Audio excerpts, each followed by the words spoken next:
වෙනසක් නෑ මහත්තයෝ. මං හිටියත් නැරිලා වගේ. මම ඉරේද තෙල් දැන් ගොඩක් කාලා.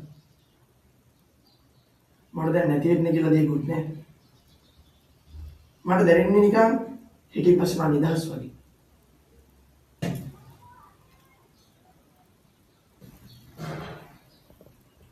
ඔයාට ඔයාගේ අතීතය ගැන පසුතැවීමක් තියෙද? ඔව් ඇත්තටම තියෙනවා. මගේ අම්මා අප්පච්චි ගොඩක් ආදරේ. එයාලව නම් ඉගෙනුවා. මාත් හොඳට ඉගෙන ගත්තා. ආදරය, කරුණාව හැමදේම මගේ ජීවිතේ අඩුවක් නැතුව තිබ්බා. ඒත් අන්තිමට මට එන්නුනේ මෙතෙන්ට. මම හරි ආසාවෙන් හිටියේ ලොකු වෙලා ડોක්ටර් කෙනෙක් වෙන්න.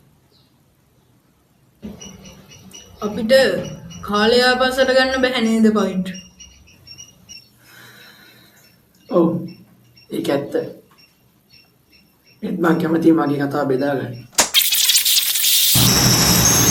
මේ හැමදේම වෙන්න ගත්තේ මම ඕලෙවල් ලියලා ඊළඟ කරන්න ටවුන් එකට ආවට පස්සේ. මට එහෙන් යාළුවෝ හම්බුණා. ඒත් ඇත්තටම යාළුවෝ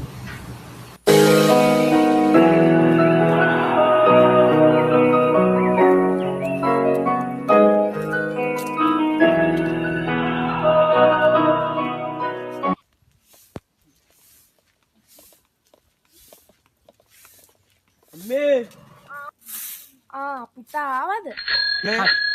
අද විරාන්සර් ගියා මට තමයි ඉස්කෝලේ වැඩිම රිසල්ට් තියෙන්නේ කියලා.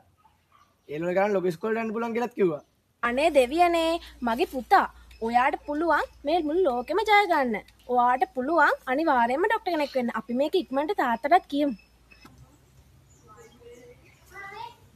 මගේ පුතාට පුළුවන් සරයි හොඳට ඉගෙන ගන්න. මම හොඳට ඉගෙන ගන්නවා අම්මේ. රටි දැන් දුක් විඳින තාත්තගේවත් අම්මගේ බලාපොරොත්තු මම නැති වෙන්න දෙන්නේ නැහැ.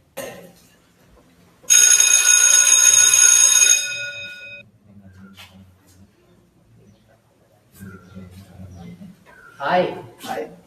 Itin nama මොකද්ද? පයිසර්. නako. මම අංජන. කොහොමද? හොඳින් ඉන්නවා මම නා. කොහෙද කලින් ඉන්නවද කි? ඉරනවා ඉස්සර. අහලා නම් තියෙන්නේ. ඉතින් කොහොම චරිතයක්ද? ආතල් චරිතයක්ද? නැත්නම් ඉගෙන ගන්න පට්ට මීටරයක්ද? මම මේ දන්නේ දෙකම ඇතුළේ. එහෙනම් පිළිගන්නවා අපේ සෙට් එකට. අයියෝ නැත්නම් අනිවාර්යයෙන්.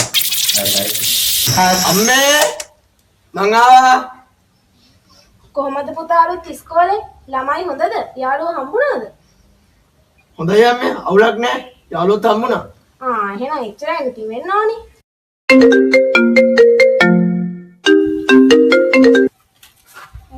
හලෝ අපච්චි කියන්නේ? පුතා දැන් අලුත් ඉස්කෝලේට ගිහින් මාස 4කට වඩා වැඩි ඇති නේද? ඔව් අපච්චි.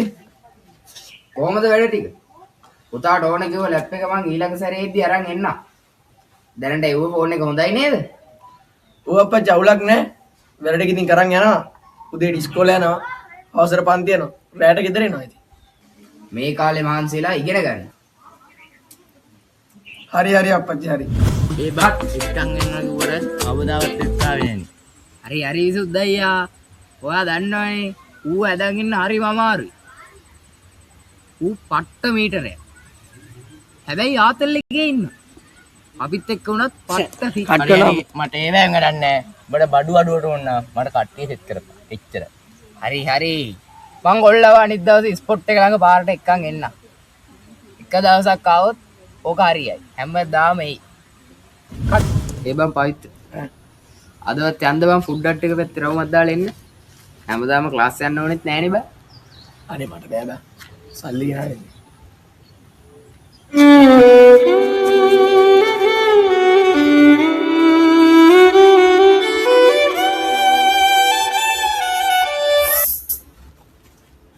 අවුව බං.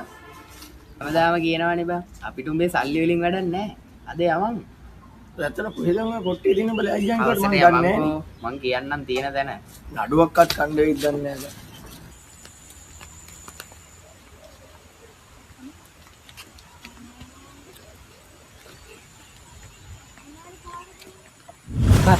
ඒ පවිත්‍ර කියපන්. මේකේ පොඩ්ඩක් ගනි. මොකද? ආසේ පාවෙන්න තටු දෙන බඩු. එකපාරක් ගත්තොත් හැමදාම ඉල්ලනවා. බලේ මට එපා බා බලගනි. කාර කරන්න එපා පවිත්‍ර. පොඩ්ඩක් ගනි. පවිත්‍ර උඹට අමාරුයි. මොනවද බංගේ? මට ඉන්න බෑ බා. දැනට ඔහොම වුණාට තව පොඩ්ඩක් ගනි. පුරුදුනාම හරියයි. අපි දැන් ගෙදර යවන්න. අයියා. ඒයි පවිත්‍ර. ඉතින් අවුලක්කුන් නෑනේ. අද තේනවද අපිත් එක්ක? ඕලක් නෑ උන්නේ නෑ. ඔලුව ගැවිලියක් ආව බා. හැබැයි ඉතින් ආවුණා වගේ. අන්න ඒකනේ ඉතින්. මේ කාලේ ඉතින් අතල් දාන්නද? කොයි කාලේ දාන්නද? ඒක තමයි ඉතින් කියන්නේ. අද ගියට යන්නේ. අද තවස් වෙලා යා. මට ඕල්ලක් දෙන්න. හරි මම හොල්ලක් දෙන්න. මොවෙන්නද? අවුත් එයි අපිත් එක්ක යන්න.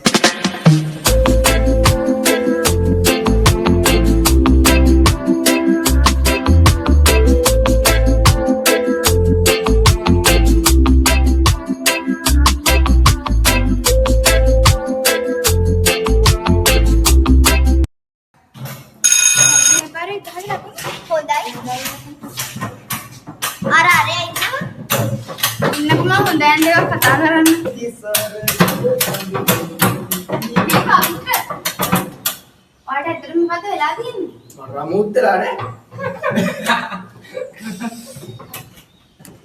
ඉස්සර ඔයාවම නෑනේ. හොඳට පාඩම් වැට්ටික් කරගෙන හිටියනේ. දැන් සිහියෙන්වත් නෙමෙයි ඉන්නේ. ආන්චර්ලත් එක්ක වැඩි ඉන්න එපා. මොකක්ද අද උඹ අපේ කාට කියන්නේ? දැන් මොකද්ද ප්‍රශ්නේ? විකාරණ කරන්නේ. පොයින්ට් එක වලින් පස්සේ දුවක් කියන්නේ. මේක විශේෂයෙන්ම කොච්චි කාලේ අපි නොදේ කියමු. වාගේ ආකාශ වස්තුව කස්තොත්තුව අස්තරාවේ නැතුව සුබොත්තුව. පුතා මොකද අප්පා කෑ ගහන්නේ? මොකද්ද මේ කියනවා? වාට නෑනේ මොනවා වුණා? දැන් ඉතින් ඔය කොහෙද යන්නේ?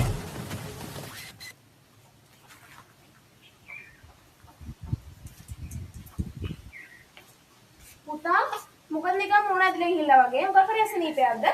එහෙම එකක් නෑ මම යන්නකෝ. හරි හරි ඒ නම් වැඩක් නෑ. මාත් එක්ක ටවුමට ගිහිල්ලා යන්න එන්නකෝ. අම්මා කොට දෙන්නේ. අම්මා වෙනද රත්තානි ඉන්නේ යන්නේ. එන්නකෝ කිව්වහම තාත්තා සල්ලිව පුතාට ටැප් එකක් ගන්න. සිරාට මලස්තලෙන් යමු ඉක්මනට. කට්. කොහෙද මේ යන්නේ? යන්කෝ ඇතුළට. මට බෑ යන්න. එන්න යන්න.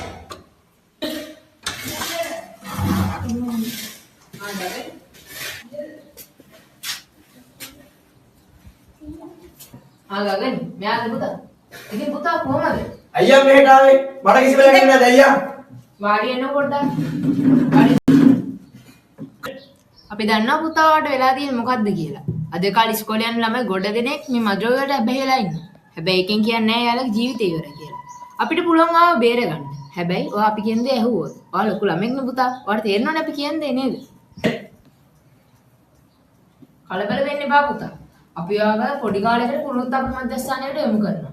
ඊට පස්සේ ඔයාලට පුළුවන් ආයෙත් හොඳ ළමෙක් වෙලා යන්න. මට බෑ ওই කාර වලට යන්න.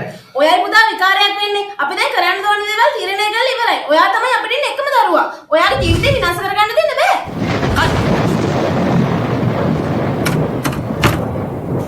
අනේ ආවේ මට නම් යන්න බෑ. ඔයාට යන්න බෑ. යන්න පුතේ ගිහින් හොඳ ළමෙක් වෙලා එන්න.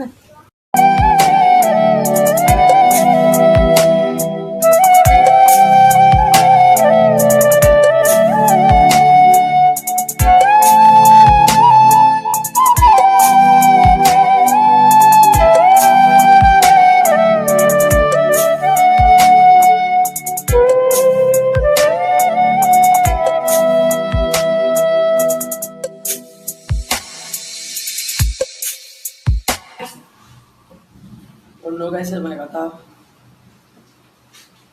මම මුලින්ම පුරුත්තාපණයට. මගේ අම්මා ලොකු විශ්වාසයක් තිබ්බා.